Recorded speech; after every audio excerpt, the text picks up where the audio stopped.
In the cool shade of a national park's visitor center, where informative displays about local flora and fauna adorn the walls, two wildlife conservationists, Ava and Lucas, sat with a view of the verdant landscape stretching out before them. They had spent the morning tracking bird populations, and now, refreshed by their nature walk, they were ready to discuss broader conservation efforts. Lucas, seeing these ecosystems up close really drives home the importance of our work. What do you think is the most effective approach to wildlife conservation? It's a complex issue, Ava. I believe that a combination of habitat preservation and public education is key. If people understand the value of these environments, they're more likely to protect them. Absolutely. Education leads to empathy, which can drive action. Speaking of which, I've been reading about innovative conservation strategies. Have you heard about the use of drones for monitoring wildlife? Yes, technology has definitely opened new doors for us. Drones can reach areas that are otherwise inaccessible, providing critical data without disturbing the habitat. Question: Lucas, considering the challenges we face, such as habitat destruction and illegal wildlife trade, what strategy should we prioritize to protect endangered species effectively? A. Strengthening anti-poaching laws and enforcement. B. Establishing more protected areas. C. Engaging local communities in conservation efforts. Answer: C. Engaging local communities in conservation efforts. Lucas, I think engaging local communities, option C, is crucial.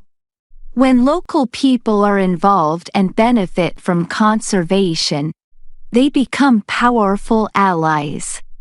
By educating them and providing economic incentives, we can turn potential threats into conservation champions. That's a great point, Ava.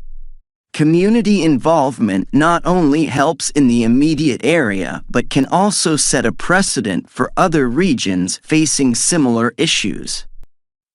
Right, and it's about finding a sustainable balance that benefits both wildlife and local populations.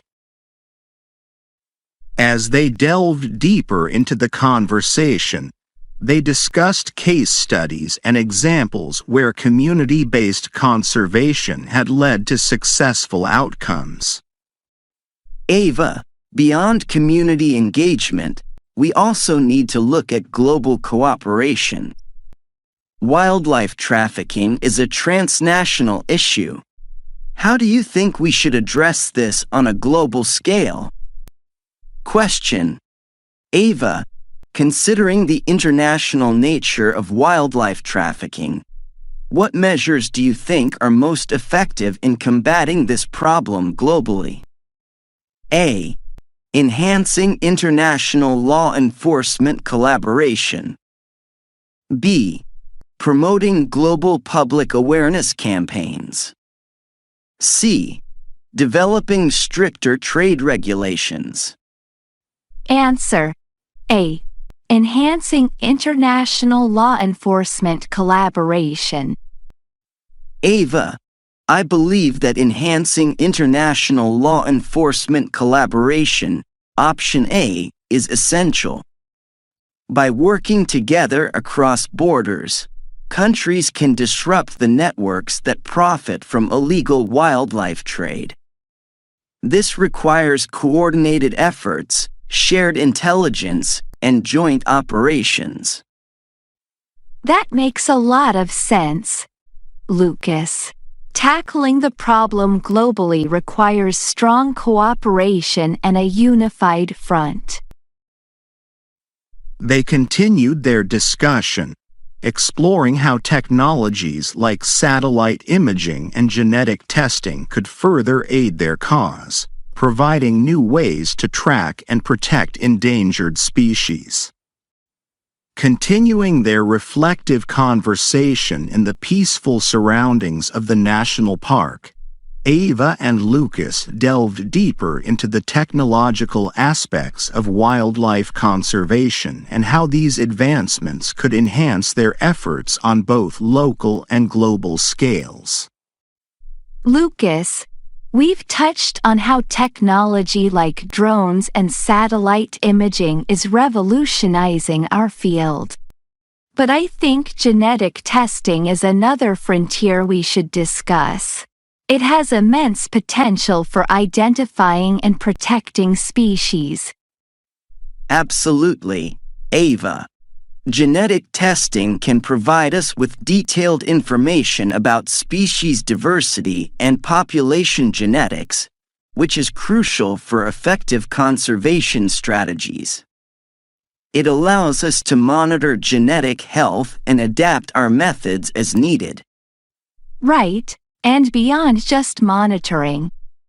Genetic markers can help us track illegal wildlife trade more effectively by linking seized materials to specific populations or regions. This can be a powerful tool for law enforcement. That's a solid point. It emphasizes the need for strong international collaboration, as we discussed. Leveraging global databases for genetic information could help tighten the net around traffickers. As their discussion continued, they explored the implications of integrating these technologies into existing conservation frameworks and the challenges of ensuring that technological advancements are accessible to conservationists worldwide.